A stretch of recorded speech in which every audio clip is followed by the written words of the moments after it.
mofinaina isan'andro atolotry ny mpitandrina rakotina valina maoly.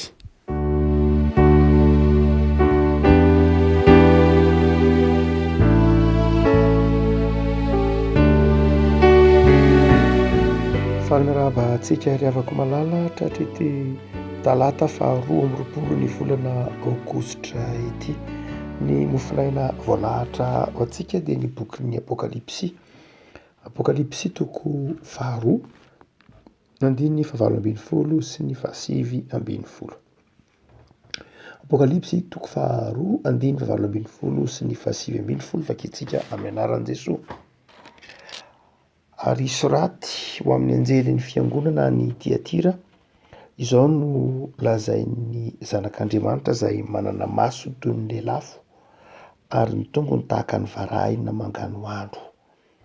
Fantatro ny asanao sy ny fitiavanao sy ny finoanao sy ny fanompoanao ary ny faharetanao, ary ny asanao farany dia be noho ny voalohany. Ray masonao, manamasinana ny fahamarinana ny teninao ny fahamarinana. Amen. Taratasy izay nosoratana na afatra nosoratana ho an'ny fiangonana tany Tiatira ry havana ity mofinaina ao antsika ity. Tiatira dia ilay fiangonana fahaefatra ao amin'ny bokin'ny apokalipsy. Tanàna tany Anatolia moa izy tamin'ny andron'ny Paoly, Turkia ankehitriny no mbola ahitana ny Tiatira. Ny teny hoe Tiatira dia ny hevitry ny teny hoe Tiatira dia sorona no azo andikana azy na sakrifisy no andikana ny teny hoe Tiatira. Tiatira dia tanàna atapitendrombohitra tsy mitovy amin'ny tanàna ny ataontsika hoe Efesosy izay seranana na Smirna koa seranana, fa tanàna atapitendrombohitra saingy lalovana lalana-dehibe dia mazava ho azy tanàna an-tsena zany, tanàna ny fifaneraseran'ny olona. Mazava ho azy fa rehefa mifanerasera ny olona dia samy mitondra ny kolotsainy, mitondra ny fombany, mitondra izay mahazatra azy, mitondra ny tsara, mitondra ny ratsy, ary rehefa tsy mahajoro ny mponina dia mety ho very ilay maha-izy azy ka mora mandray ny hafa izy ary mety manary ny azy. Noho izany dia ny fangaroana kolotsaina sy fomba fivavahana maro samihafa ny tao Tiatira. Ary dia ao anatin'izany rivotra maro samihafa izany, rivotry ny fampianarana isan-karazany izany no nanohy ny tompony teny tamin'ny fiangonana tao Tiatira hoe fantatro ny asanao, dia fantatro koa ny fitiavanao, fantatro ny finoanao dia fantatro ny fanompoanao sy ny faharetanao.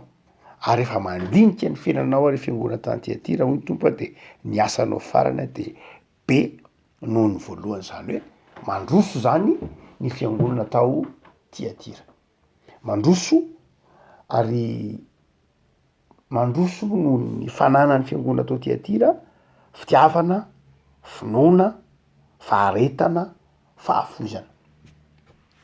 Ny manamarika ny ireo fiangonana teo alohan'ny Tiatira dia izay fitanisana azy, ohatra hoe fiangonana tao Efesosy, dia nomarian'ny tompo hoe fantatro ny asanao fa izao mihena ny fitiavanao, mihena ny fitiavanao ry fiangonana tany Efesosy. Fa aty Tiatira kosa dia izao tsy mihena ny fitiavan'ny fiangonana tao Tiatira. Raha toa ka fiangonana faharoa ao angelin'ny Efesosy ny resahan'ny apokalipsy dia ny fiangonana tao Smirna. Fiangonana tao Smirna dia nandalo fizaham-toetra mafy ary betsaka ny fangiry-firinina, betsaka ny kristianina nangiry-firy, ary dia temen'ny tompo koa ny fiangonana tany Tiatira manao hoe zao noho izy enao na dia ao anatin'ny fanenjehana sy zavatsarotra dia izao maharitra enao, fantatro ny faharetanao. Fiangonana tao Pergamosy izay alohan'ny fiangonana tao Tiatira, fiangonana fahatelo zany dia fiangonana izay nisy ny Nikolaita, fiangonana nisy ny fampianaran-diso, fiangonana tsy mangatsiaka tsy mafana, fiangonana izay nanjakany ny fampianarana tsy izy, dia tsy hita atao tsy hita atao tiatira indray zany fa nampahireziny tompo ny tiatira aminao hoe fantatro tsara mihitsy fa miorona amin'ny finoana ianao. Izany hoe ireo fahalemeny ireo fiangonana telo voalohany, reo olany fiangonana telo voalohany dia resin'ny kristianina tao tiatira. Ny fitiavana zay tsy nananany Efesiana, ny fiangonana tao Efesosy de nananany kristianina tao tiatira. Ny fampianaran-diso zay nitranga tany Pergamosy dia tsy mba olana tany kristianina tao tiatira fa nahatsoro tsara tamin'ny finoana izy. Ary ny fanenjehana mangiry zay tany Smirna de zao, tany tiatira de zao, na misy ary ny fanenjehana de zao, tsy niova fa naharitra kristianina tao tiatira. Ary dia hoy ny tompo anao hoe tena lehibe mihitsy ny fandrosoanao ny fiangonana tany tiatira. Ina no ampianariny ty andiny 7:20 fa 9:20 ty atsika ry havako malala. Zavatra roa lehibe. Ny voalohany de zao, Andriamanitra mahafantatra antsika. Andriamanitra ihany no mandanja ny asantsika. Andriamanitra ihany no mandanja ny finoan'ny mpino. Andriamanitra ihany no mandanja ny asan'ny fiangonana. Fantatro ny asanao. Indraindray tsika ry havako malala de mitondra fangiry firiana noho ny fitsaran'ny hafa antsika. Indraindray koa tsika dia mirehare noho ny fitsarantsika ny tenatsika. Indraindray tsika rehefa mahita fahombiazana na mba somary mahita ataontsika hoe fandrosoana kely de mandanja ny tenatsika ka mieritreritra ny tenatsika ho tsara na ho mendrika na ho mahavita be ny tamin'ny hafa. Dia eto any de ahitsiny ny bokin'ny Apokalipsy amin'ny 4 ho an'ny tiatira zany fa tsy tsika mihitsy akory no mandanja ny asantsika. Mety ho diso fijery tsika amin'ny fandanjantsika ny asantsika na ny tenatsika na zay ataontsika. Mety ho diso fijery itsika. Mety ho mijery mitanila isika amin'ny fijerentsika hoe tena mahavita be zany Andriamanitra. Tena izaho mahavita ranona no ranona. Za mahavita be no ranona tsy manao mihitsy. Mety ho itsika ny mandanja ny asantsika. Ary de mety ho mitsara ny tenatsika ho tsara ny hafa itsika na mahavita be na mety mifanohitra am'izay koa. Mety ho mandanja ny tenatsika ho tsinitsinina koa tsika ny tamin'ny hafa. Mety ho diso foana zany ny fandanjantsika ny tenatsika. Fa mampahiry antsika ny soatra masina ny hoe tsy ny fijeritsika ny tenatsika akory ny zava-dehibe fa ny fijerin'Andriamanitra. Ny fandanjan'Andriamanitra ny asantsika ny tena zava-dehibe. Tsy ny hafa koa no mandanja ny asantsika. Vao mainka antsika mangiry firy indraindray amin'ny fandanjan'ny hafa ny asantsika. Tsarain'ny hafa isika. Hoe reny ve de mba kristianina, reny ve de mba mpanompon'Andriamanitra, reny ve de mba satria indraindray ny kristianina dia mieritreritra ny tsy kristianina ny fiarahamonina de indraindray tsara ny miandry zavatra amin'ny kristianina hoe tokony ho zao hoe ny toetranareo e. Izay tsy misy tokony afaka mitsara anao an'izany mihitsy, tsy misy tokony afaka mitsara antsika mihitsy amin'izay fitondrantenantsika. Indraindray mantsy maharary mihitsy indraindray ny heso tenin'ny olona aminay hoe aleoko tsy manao kristianina tsy zay ohatran-dranona, aleoko tsy manao kristianina tsy zay mijery ny fiainan-dranona. Izay fialana bala ataon'ireo ireo tsy kristianina zany. Fa tsy tokony toetrantsika mihitsy no hitsaran'ny hafantsika. Fa Andriamanitra ihany no mitsara antsika. Andriamanitra no mitsara ny kristianina. Tsy hoe akory zany ny kristianina manao hoe rehefa kristianina de nareo ataonao hoe kristianina ve ianao de tsy tokony handefitra foana, kristianina ve ianao de tsy tokony mamaly ratsin-dratsy, kristianina ve ianao de tokony manao an'izao, tsy tokony ho zao no ataonao. Eny tena zay tokoa ny tokony ho toetran'ny kristianina. Mazava tsara ny tenin'i Jesosy hoe tokony manam-pandeferana, tokony mandefitra, mazava tsara. Fa na izany na tsy zany ary tsy misy olona afaka mitaky am'izany amin'ny kristianina. Tsy hoe satria kristianina de takiana hoe kristianina no zany ianao de zao tsy maintsy mandefitra ianao. Eny tsy ianao no mitaky an'izany amiko fa Andriamanitra. Tsy ny olona no mitaky an'izany aminao fa Andriamanitra. Andriamanitra no mitaky an'izany ary manao an'izany ampamoaka izany amin'ny kristianina fa tsy ny olombelona akory. Indray mantsy teren'ny olombelona fotsiny kristianina hoe kanareo ange izao na izao. Ary matetika ireo olona tsy de tena miorina amin'ny finoana, ireo fiarahamonina zay tsy maro toerana no finoana no mitsara ny kristianina tahaka izany. ary mangiry firy mihitsy ny kristianina rehefa tratran'izay izay fitsarana izay. Afaka malala itsika kristianina de zao eo anatrehan'Andriamanitra isika no manao tatitra fa tsy eo anatrehan'ny olombelona. Ny olombelona mety ho diso fijery, diso fandanja, ary ndraindray raha masika mihitsy ampino. Afaka malala na inona mety ho fitsaran'ny olona anao, na inona mety ho fanindraindran'ny olonao koa de zao aza solavaka am'ireny, aza kivy am'ireny fa Andriamanitra ihany no mandanja. Ary itsika de zao eo anatrehan'Andriamanitra ny kristianina no tompona andraikitra fa tsy eo anatrehan'ny olona akory. Ny olona tsy afaka manery atsika, tsy afaka mitsara atsika, tsy afaka manamarina atsika, tsy afaka manandiso atsika am'izay mety ho finoatsika, fa Andriamanitra irery ihany no mitsara atsika.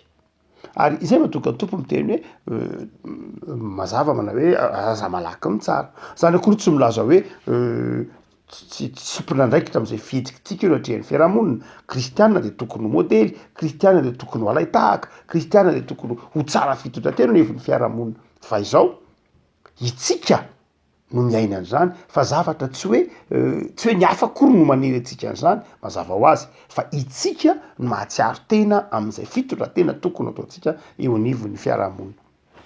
Satria mpanompon'Andriamanitra isika dia tokony ho miaina ny fitiavana, miaina ny itenen'ny tompo, miaina ny finoana, miaina ny fanompoana sy ny fahamendrena eo anivon'ny fiarahamonina.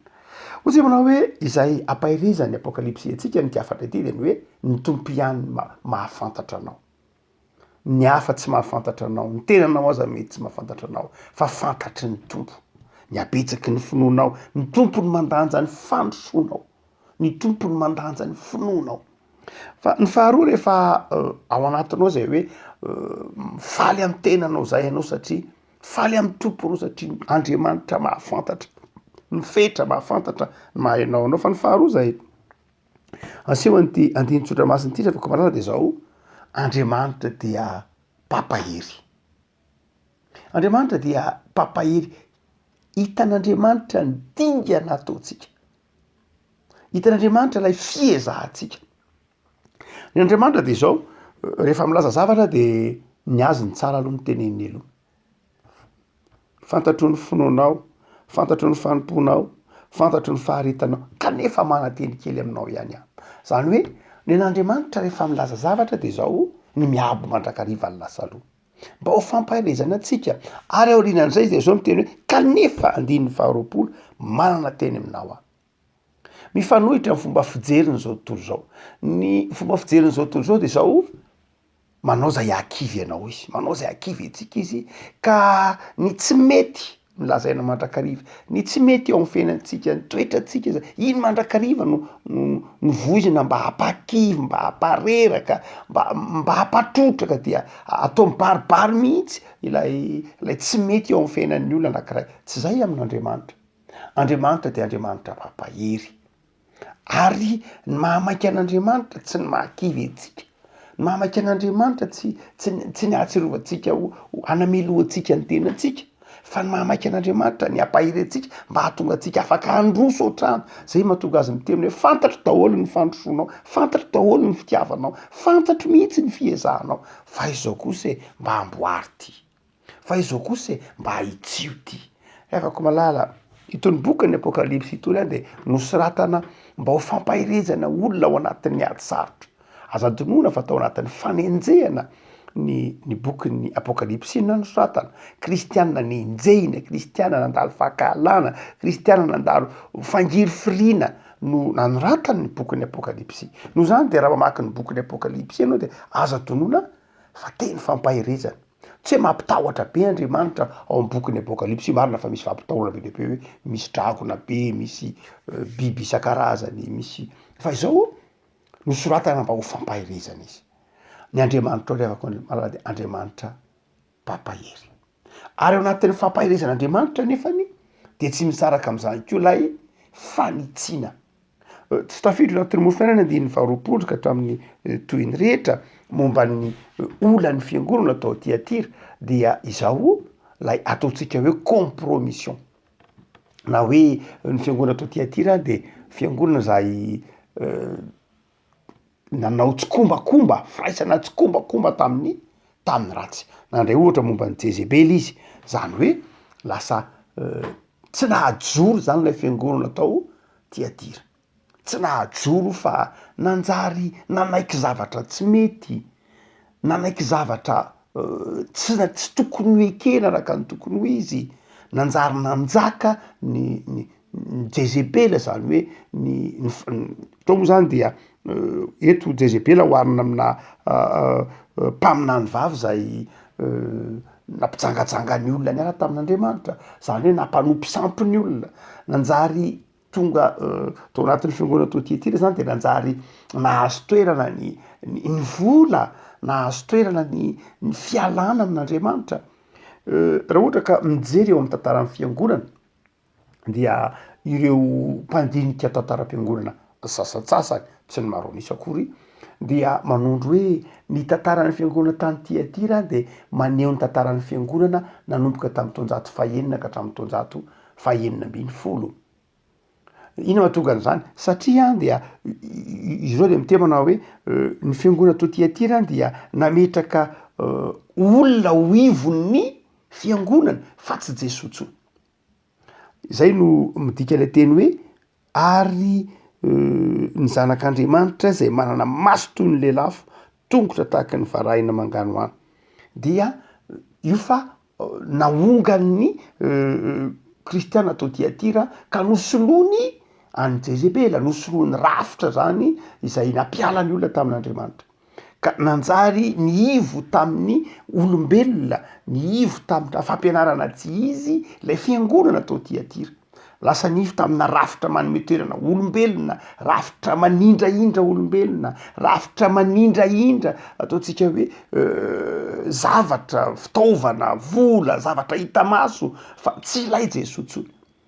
Zay no tian'ny tompo nahitsiny hoe kanefa mananteny aminao le fiangonana tany Tiatira fa mikisaka tsikelikely, miala am' Jesoa ny finoanao, fa mipetraka kosa tsikelikely, miorina amina olombelona, miankina amina olombelona, miankina amina zavatra hita maso, miankina amin'ny rendrarendra maro isan-karazany. Afaka malala fiangonana tany Tiatira ary de tandrify mihitsy am'izay mety ho fakapalasy mahazo ny kristiana ankehitriny.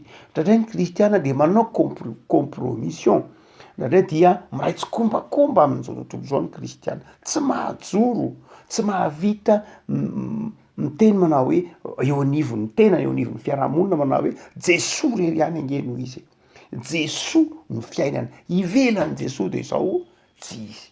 Ohatsika manao hoe ny filozofia zay iainantsika vanim-potoana ankehitriny moa, indrindra ny taonjato faharoapolo dia lasa manjaka ny ataontsika hoe relativisme, zany hoe ndraindray dia am'izao andro ankehitriny zao de zao relatif ny zavatra rehetra, ina dikan'izany hoe miankina amin'ny fitrangan-javatra ny zavatra ny atao hoe marina. Tsy misy marina tokana intsony fa saika mifangaroaro lafin-jahatra maro samihafa natao hoe marina. Eny diso io fa marina ihany ange ny ohatr'izao hoe eny marina io fa diso kely ihany ny ohatr'izao. Ary dia lasa manjary manjaka ao anatin'ny kristiana ny compromission. Tsy hoe rehefa tsy mety de tsy mety, rehefa diso de diso, rehefa tsy masina de tsy masina, rehefa tsy tokony atao de tsy tokony atao. Tsy zany intsony. Izany toe-tsaina zany dia efa somary nilaoza ny toetr'andro. Hany ka de manjary toy ny miray tsikombakomba am'izao tontolo zao ny kristiana. Ary de manjary lasa very repère, very mandalana ny kristiana. Satria raha itoetsaina izao tontolo zao zay tsy tena mijoro ho amin'ny atao hoe ity ny atao hoe tsara, ity ny atao hoe marina, manjary tafiditra eo anatin'ny fiangonana, tafiditra anatin'ny toe-tsain'ny kristiana ka na de zavatra lavy ny soratra masina ara dia ndraindray ataon'ny kristiana hoe eny amin'ny fotoana ohatr'izao ange io de ohatr'izao eny diso ihany ny azy fa misy mamarina kely ihany ange ary hitatsika. Izany toe-tsaina zany moa dia hita amin'ny fiarahamonina, hidikevitra daholo na de ny baiboly aza de hidikevitra.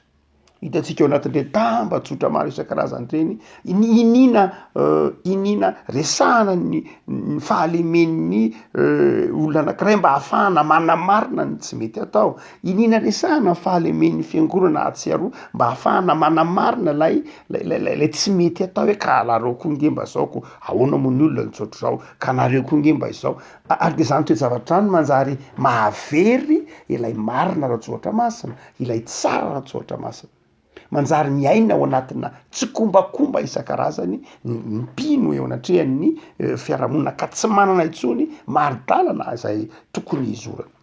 Nafako hotsika manao hoe afatra mbola tandrifa etsika am'izao vanim-potoana ankehitriny zao ny afatry ny fiangonana tany Tiatira. Eto am-pamagarana ary dia mampatsiaro anao ny zavatra anankiroa reto ity mofinaina ity. Ny voalohany de zao miorena tsara, miorena tsara na inona zavatra lalovanao, sedrainao, na inona fitsaran'ny olona anao, na inona mety ho fitsarano ny tenanao de zao Jesoa rery any mpanjina, ny mason'ny Jesoa mijery anao, ny mason'ny Jesoa tsy manary anao, ny tongotry Jesoa miazona ny tongotrao mba hajoro tsara, ny mason'ny Jesoa mijery anao mba hahatonga anao afaka hibanjina ny tokony atao sy ny mety rehetra, dia miorena tsara.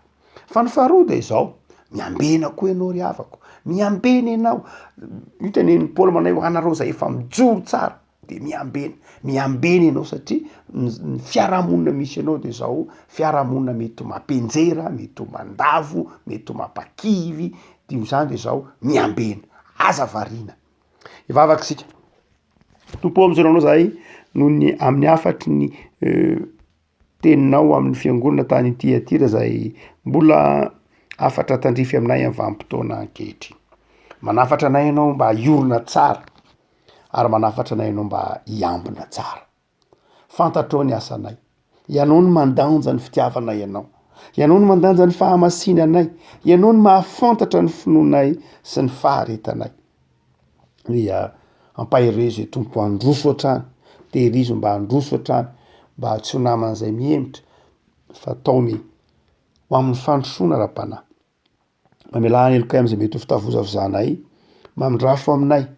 Azavelanao iray tsy kombakomba am'izao tontolo zao zay fa ataovy mahajoro fahazavana, ataovy mahajoro fanilo. De mivavaky zay tompo amin'ny fiainana isan'andro, am'izao ahatsiarovanay ny martiora izao ty volana aogositra ity, dia ampahirezo zay mba ho mahatoky hatrany amin'ny fanoloran-tenanay ary na inona sedrainay dia ataovy mpandresy zay. Vavaky zay tompo ho an'izao tontolo zao zay miaina ao anatin'ny tsy fandriampahalemana, ady tsy korotana roa. Vavaky zay ho an'ireo kristianina voahentsika maro, any amin'ny firenena maro, zay mitranga any Filipina, mitranga any amin'ny firenena maro any Moyen-Orient.